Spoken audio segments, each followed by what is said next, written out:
that there would be women that would literally follow me and ask, could they take my picture, that they had seen me on HGTV. And She I'm just like, went with it. I just went with it. What are you going to do when everybody's standing there staring at you? But What's one small design decision that can dramatically improve someone's independence as they age? and I want the family to just literally say, wow, because they haven't seen anything else like it in this area. And I also think that we're branded to where most of our facilities kind of feel the same. Again, they're just used to what they've always had. So the expectations of the newer seniors coming to us now, you got to raise the bar. Sure did. Exactly right. To go get some ice cream. Yes. And it's so exciting to be a part of. It'll be amazing. It really is. It's one of the biggest things I think we've learned. Thank you. I'm glad to be here. Well, welcome back, everybody. Thank you for tuning in. Thank you for being here. Thanks for going on the journey with us. We have a wonderful show in store for you. We are continuing the topic of interior design and senior living. So without further ado, grab your favorite cup of coffee, pull up a seat, and join us right here on Around the Table with Vickie. I'm your co-host, Chris Runk, and to my left, as always, is my mother, your host, ladies and gentlemen, Vickie Runk. Hello, friends. And we are welcoming back on the show. Thank you for still tuning in. Thank you for being here with us again, Dad, Brian Runk, to continue discussions of interior design. Yeah. Glad to be here. So I'm just going to start the show off with a hot topic here. And what is one thing in senior design that you wish would disappear? See, I don't like the appearance of a lot of the medical equipment. And so I would love for there to be a company that just comes in and kind of does away with the institutional look of like the rolling tables that you bring when somebody's sick and you have to put it at their bedside. We need to make that prettier. We need to make it less institutional, the Jerry chairs and different things like that. I would love for there to be a company that just comes in and elevates style when it comes to medical equipment, because I don't want them to be reminded that that's always in their environment. That's something I'm really big on, and anybody that works for me knows that. I like put that back in the closet. Dad, is there something you wish would disappear? I think that's a big factor, because I think you're really trying to make sure that their spaces that they live in are comfortable for them, because that really dictates their environment. So I think, that's probably, I would agree with you that, that's something that if they could make it more pretty and more functional at the same time, that'd be important. That's right. What is one thing in senior living that you've seen from a design side and an operating side where designers and architects sometimes misunderstand how these buildings actually function day to day? I think the entrances and exits, lots of times we want to, when we're building a new build, we've had to watch this ourselves with some of our new builds. The architects are not aware of how slow the doors need to close whenever the wheelchairs and the walkers are coming. So you'll get an architect that'll put like a regular door that goes to a mall in your space. They're not considering putting in outdoor spaces. And that's super important to us. And so we always go and add to the outdoor spaces, not just for our seniors, but our staff as well. It's always great for them to have a protected area in which they can get out and have some fresh air, get a little bit of a break, just get out of that, get out of that building. And sometimes that means you're going to enclose it in, and that's a cost to the project. Natural light in a building is something that architects fail to understand the importance of that in senior living and healthcare, period. I know if I'm in a hospital, I do much better if I've got some natural light, a window, even a skylight, something that will bring in that natural light. So those are just things that normally, and I've sat with so many architects and we've drawn spaces, and I'll have to say, that's never going to work. And they'll say, well, why? And I have to educate them how that's going to be viewed. If you're got a building and you're going to have memory care, assisted living, and independent living, the architects don't understand how independent living wants to be separate, and they don't want to see assisted living or memory care. And so we have to make their quarters and their spaces completely private, or there's going to be problems with that. And architects don't understand that. They group all the care together.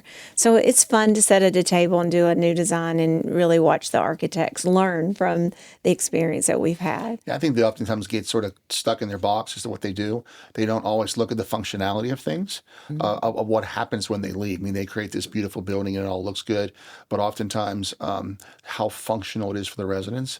I've seen a lot of spaces to where in newer facilities where they're cooking on an open flame. And the architect, meant well, but we didn't have any plexiglass or anything around it. And, it's in a space that assisted living or memory care could get. I'm like, no, we can't do that. So, but they've got in mind that they're trying to be new, innovative, maybe like a resort style, which some spaces that works in, but if you're anywhere near assisted living or memory care, we got to stay away from that new. Well, I think that's a good point too, because a lot of the boomers that are coming, they're used to newer and greater kind of all the technology that's there, whereas some of our older residents, again, they're just used to what they've always had. So the expectations of the newer seniors coming to us now, you got to raise the bar. Well, and the safety of the environment has to be completely considered, because you're going to have this beautiful building, but if it's hard to get in and out of, if the walkers won't fit here and there, we have parking spaces in the dining room for walkers. And, a lot of independent living people are using walkers, so we have to consider all that. So what I'm hearing you say is, although an architect can design a beautiful space, unless they're familiar with the senior living world, functionality of those spaces, and thinking through what could go wrong, Yes. such as an open flame or hard corners. Right. If somebody were to fall, those functionality pieces. And I've been in rooms whenever you guys were meeting with these great architects, and they have wonderful plans, and they were so excited to present them. I've even seen y'all change an entire footprint of a building. Yeah. I'm specifically thinking about Pearls of Life. Yeah. And that used to have hard ends to the hallway. Yes. And you very promptly came in and said, this cannot happen. That's a wonderful point, because we did. We took a building that they were so proud of that they built somewhere else, and you're missing one key component. Like, what? Well, what happened is they built an H. And in memory care, when they get to the end of the hallway, they get frustrated because they're stuck. So we said, you got to make it a figure 8. You got to make it the end so they can wander around. And you're like, wow, that's a great point. But and so we work with this company. They modified our building to be that, and after that, all of their other kind of memory cares included that, because they like to wander, and you can't get them stuck in a hallway. Well, It you seems just like made a a really stupid little small thing, but it's such a big It's point. important. You just made a big point that even on some of these things that we've worked on, we really have changed some of the history of people's thinking. So they've gone across the country and changed the concepts on what they're building in the future. So it's really cool for your dad and I to think that we had some part of helping the environment in which thousands of seniors will live in now, just from hands-on management. Yeah. To me, that's super cool. And I don't always sit and think about it till you do these shows and we go back and forth here. It was your idea to do the highlight on interior design. A lot of people don't know that we're that involved in it. Product is really important to me, the safety of the residents. And if something doesn't work, I'm thinking of Willow Ridge. Something didn't work, and we had to send a whole slew of 50-some chairs back. The company finally said, "You just keep them. I'll give you what you want." But it was It was a simple thing as arms. Yeah. The chairs didn't have arms, and they couldn't get up. They looked amazing, but they couldn't get out of the chair. And they're like, I hate to tell you this, but they look great. So I think the We can't interior use them. in our history, the residents have really dictated to us what they needed. Sure. And then we've tried to make it as beautiful as we possibly can and inviting. But we want to keep them in the forefront of our minds. Well, and even these things that we discover when we're selling a bed or telling a family, all these little things that we're discovering, we use that on a marketing place and telling families why this is different. It's fun and for why you us do to that. hear our Yes. marketers talk about our buildings, because some of the things that they bring to the family that's coming in for the first time's attention, we've forgotten Yeah. that it's been intentional, and it's fun to hear that. Or I even know back in the early days when we gave tours, you'd have your stories, and then you're later around somebody giving a tour, and they're telling your stories or your functionality, things about why we do it and why that makes sense, and things such as that, and they just sort of live on.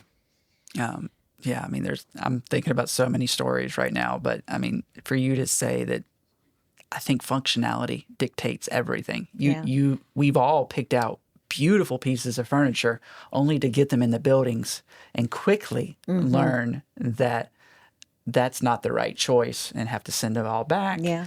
And normally the second time you nail Get it it. right. Yep. But there's a lot of operators that wouldn't do that. They're like, no, I bought this. I've invested in it. It's beautiful. Take it or leave it. Right. Well, even on that point, I mean, think of how walkers have evolved. Back in the day, they were this silver little things, and they had a tennis ball in the ends. I mean, now they're rolling, you know, incredibly functional kinds of. They have things on the front for them to keep all their phones and stuff in. They turn and swivel. They can sit in them. Some of them have brakes. I mean, so that how things evolve. It is very important in those new ideas and new creative things. Again, I do feel like you've said a lot of things, at least in our area with architects, that they have incorporated into other new things that they've designed throughout the country. I'm probably seen as being difficult. But I just know the business so well that, I've watched architects' faces kind of like get frustrated, but I mean, they can't argue with my topics. It's experience. Now, Mom, I know something like this would have never happened to you. But if it had, have you ever had a resident tell you something wasn't working that you thought looked perfect? Oh, absolutely. Yes. And I usually take it a little personal, and I will go to the resident personally. So it's not an email, it's not a text message, not a phone call. I'll go and see why is that not working for her, and either make changes or she will learn. I have a specific situation I feel like you should maybe dive into a little deeper, but I know when we just did Willow Ridge, holidays are a big deal for us. Oh, yes. And I know you spent a lot of time with things that you really like for Christmas. And we created all this great stuff, went and bought all this stuff, and they were sort of stuck back where things were, and you got a lot of grief for Christmas. I did. You should probably tell a little story about how that went. Well, we did create such a cute little area for Christmas, and it was unlike anything they had ever had. That particular facility had not been touched since the 80s, so we were really stuck way back there.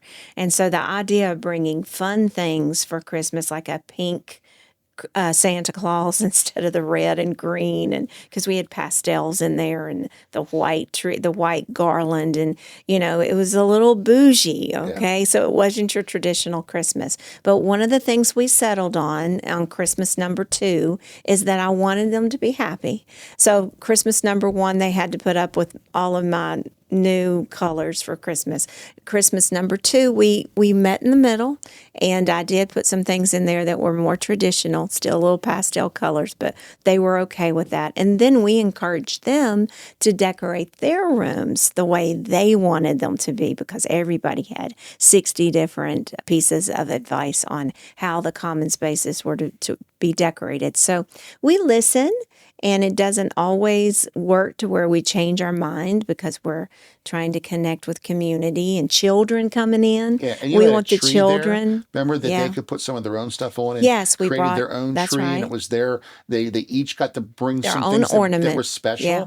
and it was it was the residence tree. So they really liked the fact that you heard that and you were open to that, and I think that that's sort of how we try to tackle all that kind of stuff, because again, with that older mindset, just because we like something, That's right. Now, what happens is most of the times their children like what we like, Yeah. but the residents sometimes are still stuck in what they liked from days of old. That's right. What's one small design decision that can dramatically improve someone's independence as they age? I think we go back again to just creating spaces in which they can see good. It's all that they lose their area in their visual sight to see to the side. So peripheral vision gets really tunneled as we age, all of us. And you don't have to have a disease. You don't have to be diagnosed with dementia. You just usually start losing your peripheral vision. The field starts to narrow. And so for us, as we design, we always want to consider that, because if they have one fall, it's one too many. And we don't want to create a room in which they can't see very good. So that is always the number one thing that we make sure is right. I think for me, the number one thing would be just natural light. I mean, how you feel, just like you said, on gray days. I mean, there's enough of those, but I think getting as much natural light and sunshine and things in really does help how you feel and how you perceive that day going forward. We talk on the show so much about depression and loneliness. Do you believe the physical design of a building can actually help combat loneliness? 100%. And it what it does is it promotes the opportunity for people to connect and gather. So if you create a space that's beautiful and lovely, and Mrs. Jones is used to harboring in her room every day, but as she passes by from going out to the grocery store, she's walking by these areas and she sees other people sitting in them, and they're beautiful and lovely. She is more apt to go join that group of ladies and start connecting. And then what does that do to depression and anxiety? It lowers the opportunities for those instances to take place inside her. So I believe that the amount of money that we put in and as ownership into these spaces to create places for people to connect and enjoy and just live is vitally important to their health. How do you, kind of on that same topic, how do you design those spaces, those common area spaces that do encourage residents to get out of their apartments and to engage with their friends? Well, I like to theme my spaces. So, and if we're talking about Willow Ridge, which is the latest remodel that we've done, now I will throw a little piece of wonder into this conversation. We're getting ready to do another remodel of another acquisition, and that's going to be something that I literally can take things that I've done at Willow Ridge and place there, because we've had such success with the colors and the product that we've used at Willow Ridge. And Brian mentioned that we have a great group of special teams that go in and help us do what we do inside the communities. And so we have a special teams that just handles carpentry and finish work and mill work. And if I need cabinets built, and if I need to redesign a corner and they're going to rip a wall out and we're going to turn it into this. I think it's really important that people knows that we're not just hiring subs to do this. This is our team that's doing it. And the team understands the concept. And they've known me for years. They know. Sometimes they sort of give you the wink, like, I know what you're looking Well, for. exactly. I have one gentleman that has been with me for years, and he will say to a newcomer, I already know she's not going to like that. Yeah. And when I walk into a room and hear that, I'm like, man, this is how we do such good work, because, and they want to make us happy. They want the design to end up being the way it is. But I think, the fact that we have created this newest facility, Willow Ridge, to where I have product that works, I have colors that work, and I have themed each floor. So once I find a theme and what I'm going to use, I start finding the art to go on the wall, and it'll have certain themes to it. So as you enter into the second floor, the art has themed what we kind of are putting on that second floor. And it's also directional for residents. Oh, I live on the hallway where we have all the beautiful Italian scenes of cafes. And, I've gotten like 10, 15 different pieces of arts, and it's different Italian cafes, and they're all done in different colors. And then we'll go up to the third floor, and those are all antique, cute little bicycles that have been, portrayed in different ways in different pieces of art. So I do love to theme an area, which I think it speaks to a resident, because they feel like they're in a special little niche. Yeah.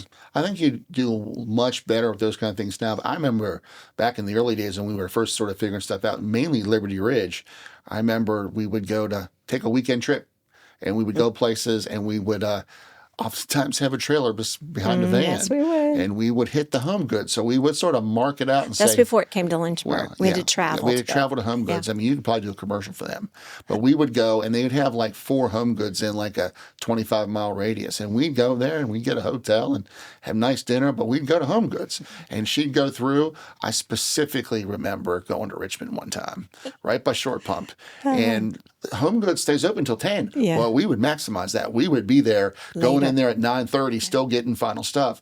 I remember, I mean, this is sort of embarrassing to say, but I remember one time we had like 8 carts. And what happens is you go through and you get this stuff and you start seeing these women follow you through the aisles and whispering. And they're like, "What, you know, she must be some kind of designer, or why is she getting that?" And they'd be asking, "Is there any more of those left?" And I'm just following you around with my carts and I'm watching all that happen. It's hilarious. But I mean, they were the good old days. Yeah. We don't do that as much anymore. And then on top of that, they would leave the carts up front on a Sunday night, and we would send like a box truck down on Monday. Guys would drive to Richmond, drive to Cary, North Carolina, and they'd get the Myrtle stuff. Beach. Myrtle Beach. Yeah, we went there. Yeah. Well, And- wait a second. This has to be said. I mean, when we're talking about Liberty Ridge, it's a massive it's building, big, right? right.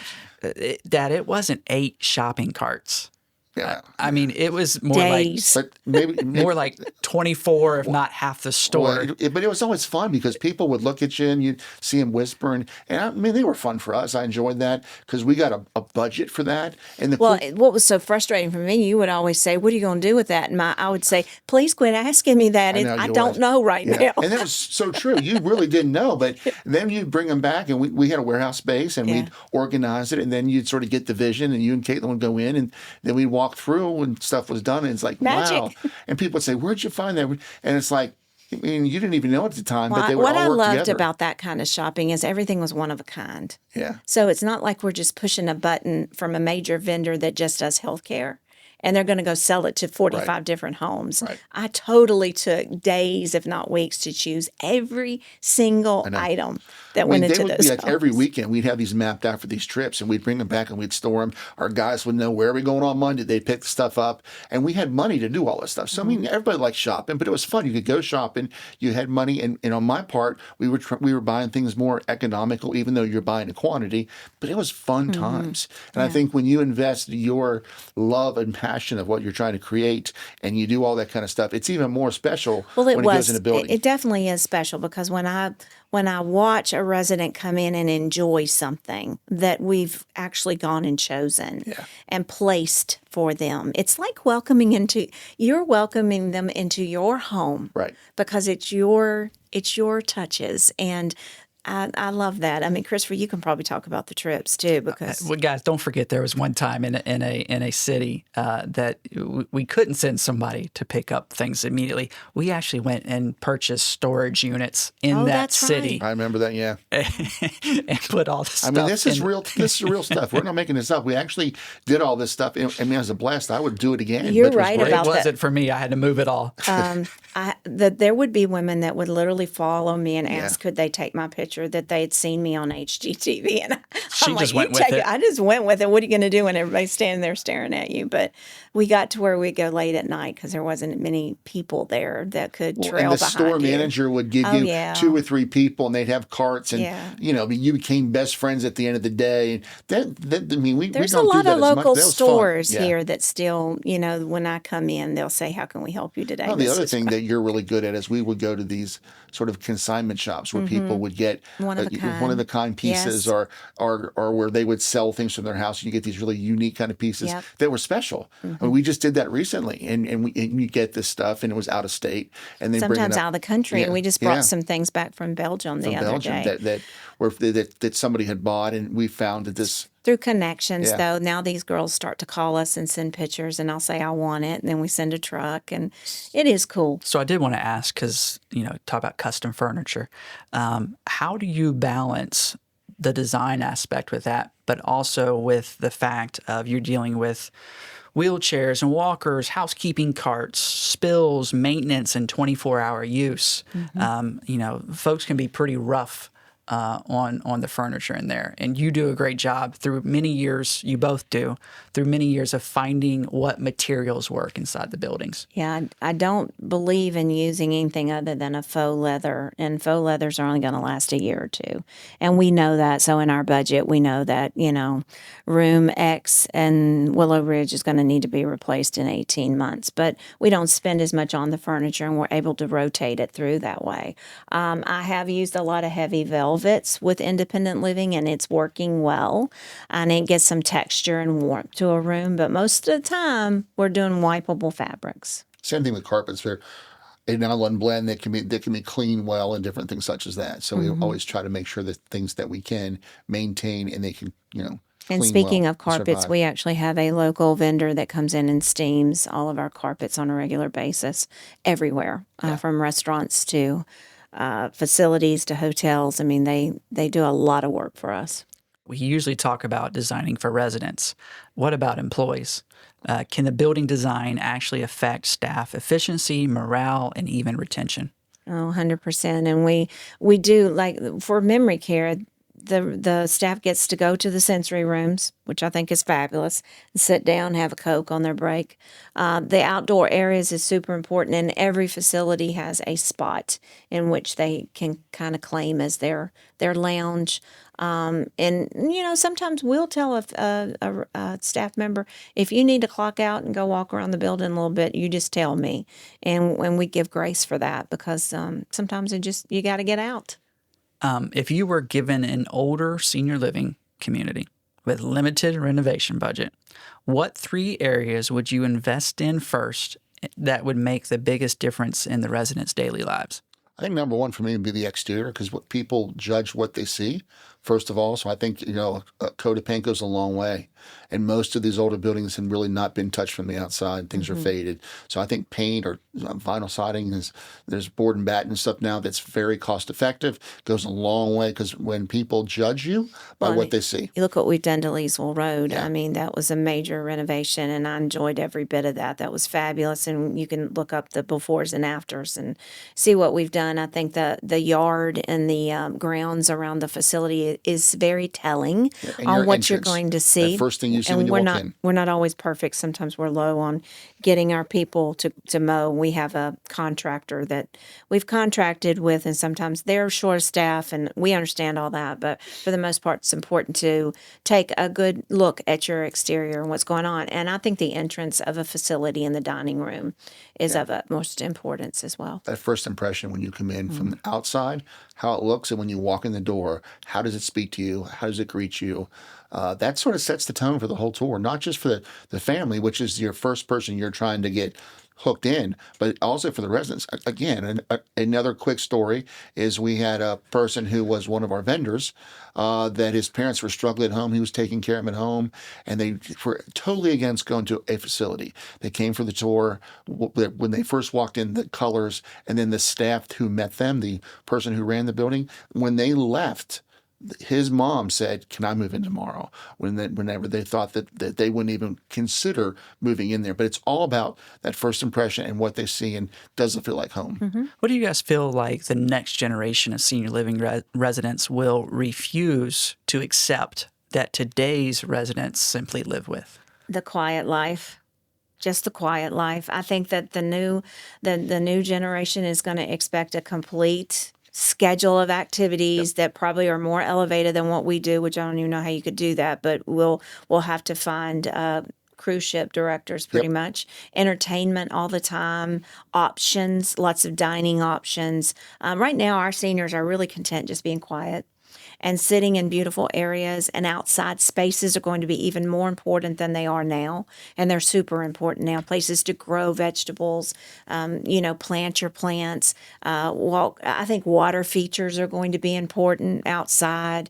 I think just the engulfing of nature is going to be even more important. Places to fish on property. It's going to be elevated. They want their families to be engaged with them as well. Yeah. Like, for example, Liberty Ridge. We went on a cruise and saw this mini bowling alley. We're the only that I know of on in the U.S. to have a duck pin bowling alley in the facility, but it's a huge seller when they come in because then they can do stuff with their grandkids and all that kind of stuff. So I think you're really designing spaces that's family friendly for the whole family as well. I got 2 questions real quick. If you were designing a community for yourself, knowing that you might live there someday, what would you insist on having and what would you absolutely not want? I would insist on having some sort of a cafe to where if I wanted to go up until like 8:30 at night and get a grilled cheese, I'd want a coffee bar that was available to me all the time. You would. And I absolutely would not want dark spaces and dark rooms. I'm going to go the same thing. I mean, both of those things, I guess because we're married with the same stuff. Our You kids got to love have that coffee. late night snack and coffee. We eat late, and we enjoy that kind of cool stuff. And so I would 100% agree with the Good same Wi-Fi. stuff. Yep, good Wi-Fi, yeah. Got to stream your shows, right? That's right. Last question. When someone walks into your communities, what do you want them to feel before they ever notice what you've designed? I want them to feel loved. Yeah, invited, yeah. I want them to feel welcome. And I want them to know that they are appreciated and we've thought of them. Yeah, I think that, again, first impression, from driving in the parking lot to feel like they care about this And place. I want the family to just literally say, wow, Yeah. because they haven't seen anything else like it in this area. And I also think that we're branded to where most of our facilities kind of feel the same. Yeah. Well, I hear the Yeah. emotion in your voice, Mom. So you both have done a great job in impacting seniors in your local area and abroad. So thank you for the discussion today. I hope it's everyone been has fun. enjoyed it. Interior design has been a big part of our family.